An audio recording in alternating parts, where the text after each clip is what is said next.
તન તંદુરસ્ત તો મન તંદુરસ્ત, અને જ્યારે તન અને મન બંને તંદુરસ્ત ત્યારે જીવન મસ્ત. શરીરને તંદુરસ્ત રાખવા માટે સંતુલિત અને પૌષ્ટિક આહાર ખૂબ જ જરૂરી છે. પરંતુ વર્તમાન જીવનશૈલી અને એમાં પણ ફાસ્ટ ફૂડ અને જંક ફૂડ આપણી તંદુરસ્તીને બગાડીને રોગોને વેલકમ કરી રહી છે. વડાપ્રધાન શ્રી નરેન્દ્રભાઈ મોદીના આહવાનને સમગ્ર વિશ્વએ ઝીલી લઈ વર્ષ 2023ને મિલેટ્સ યર તરીકે ઉજવવાનું નક્કી કર્યું અને ગુજરાતમાં મુખ્યમંત્રી શ્રી ભૂપેન્દ્રભાઈ પટેલના નેતૃત્વ તેમજ કૃષિ મંત્રી શ્રી રાઘવજી પટેલના માર્ગદર્શનમાં મિલેટ્સની બનાવટો અને રાગીને પ્રોત્સાહન આપવામાં આવી રહ્યું છે. આ મિલેટ્સ એટલે બાજરી, જુવાર, રાગી જેવા પૌષ્ટિક ખોરાક. શું તમે જાણો છો? રાગી એ સર્વ ગુણોથી સંપન્ન છે.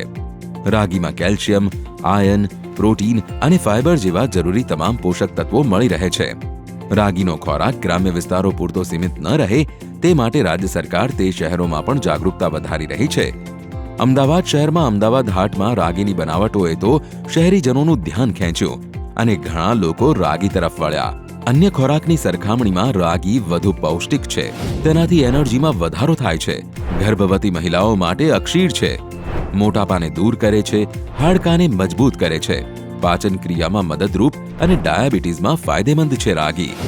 રાગી એ કેલ્શિયમથી ભરપૂર છે.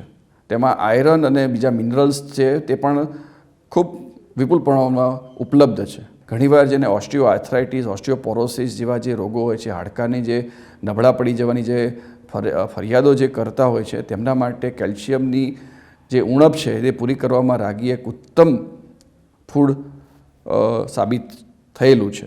જેથી કરીને જે વેજીટેરિયન લોકો છે, જે શાકાહારી લોકો છે તેમના માટે આઈડિયલ ફૂડની ગરજ સારે છે. આટલા બધા ફાયદા ફક્ત એક જ ખોરાકમાં મળી રહેતા હોય તો તમે જ કહો, આપણે પણ રાગીને રોજિંદા ખોરાકમાં અપનાવવું જોઈએ ને. રાગી અપનાવો, શરીરને નિરોગી બનાવો. કૃષિ ખેડૂત કલ્યાણ અને સહકાર વિભાગ દ્વારા જનહિતમાં જારી.